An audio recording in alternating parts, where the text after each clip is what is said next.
Hi, I'm Tim. Welcome to our channel and thanks for logging on. Today we're discussing the Rolex Oyster Perpetual Cosmograph Daytona, reference 16528 in 18-karat yellow gold. You can see this yellow gold Cosmograph Daytona and purchase it on our website. Subscribe to our YouTube channel if you enjoy these videos, and please click on the card in the upper right hand corner of the screen at any time to see our full sales listing for this watch with additional accessories included, high resolution images, and naturally full pricing details. Now on my wrist, 6 1/3 inches, 16 centimeters in circumference, you can see that this is very much the image of the 1988 to present Rolex Daytona. In size and proportions, it really has not changed during that period. Now, material spec, movement spec, even dial designs have, but this watch is nicely representative of a modern Daytona with a lot of vintage appeal. In some ways, it joins the best advantages of each. On my wrist though, 40 millimeters across the round of the case, the size is exactly what you would expect of a modern day automatic winding Daytona.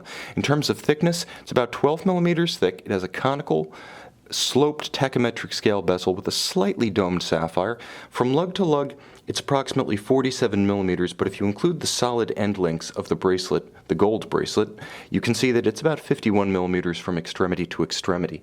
Now I also want to give a shout out to the fact that although this is an X series watch, for those who are perhaps a little bit rusty on Rolex serial numbers, X series means effectively 1991, perhaps late 1990. You do get solid end links in spite of the age of the watch, so this is a very modern Rolex bracelet feature, but the gold references in all cases, especially on the flagship Daytona, were a little bit ahead of the time, so the watch has a more modern feel and look on the wrist than its vintage would suggest. Now in terms of solidity, the clasp is in great shape, the bracelet's in great shape. It's actually a little bit newer than the watch itself. In some cases, these watches in precious metal took a little longer to sell and a little longer to ship, so it's about 2 to 3 model years with an R code removed from the manufacturer of the watch, and that's to its advantage because it is in superb shape and it feels like a time capsule bracelet. You can also see the handsome differential finish. Now, satin on the flanks, polished on the outer edges, and polished down the center. It's quite becoming, and it breaks up the sometimes monolithic aesthetic effect of all yellow gold. Now I will mention too that this watch, all in yellow gold, can pull it off for 2 reasons. First, 40 millimeters is a very reasonable size. It's by no means a gargantuan thing. It's not a monolith on your wrist. You don't feel like you're hauling a bank vault around. Because of its low profile, because it's slim, it can hide underneath a dress cuff. 40 millimeters, in my opinion, is the biggest you can get in yellow gold without appearing gaudy. It's kind of the upper limit for traditional sizing, and of a chronograph, it feels perfectly proportioned. So I think yellow gold in this watch, more viable than in larger cases. And of course, vintage can get away with almost anything, especially when paired with that scintillating gloss black dial. The combination of that rich gloss black with the gilt golden printing and the applied yellow gold accents stuns. Frankly, I love the combination of a light metal and a black dial because I think that gives you maximum visual impact.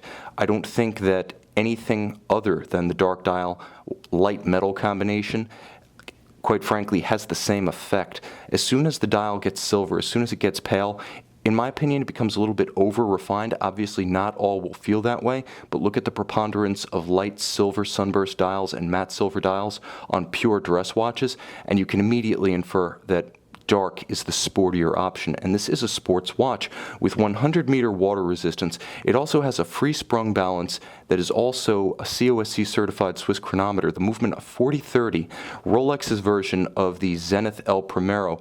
It's actually been dialed back somewhat from the manic 10 beats per second of the El Primero to an 8-beat rate that allows conventional lubricants to be used on the escapement for easier servicing. It also takes the Zenith and converts it to a free-sprung balance, as I described, with a Breguet overcoil, so it has both shock resistance, resistance to shock-induced timing deviation, and positional resistance, resistance to positionally induced timing deviation, regardless of what position it's on your wrist or on your dresser. Now, it also features the crisp column wheel function that El Primero enthusiasts know. The column wheel, a more traditional way and tougher to tune fashion of building a chronograph. Nevertheless, what you would expect in high horology in a premium product like this, the flagship of the Rolex catalog. Now, of course, Rolex makes the movement its own with the different rate, the different balance, the different bridge architecture. So in a lot of ways, you're getting the best of both worlds. Zenith's vaunted watchmaking savoir-faire wear, and Rolex's bulletproof engineering measures that reinforce what is already excellent.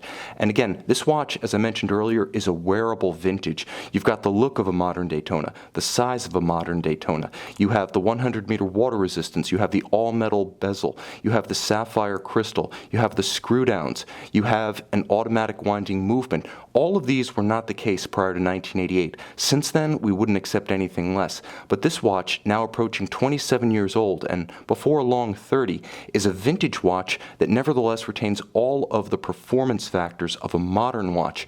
If you're into collecting Rolex or you want to get started, this is the best of both worlds. You can see this Rolex Oyster Perpetual Cosmograph Daytona 16528 in yellow gold and purchase it on our website.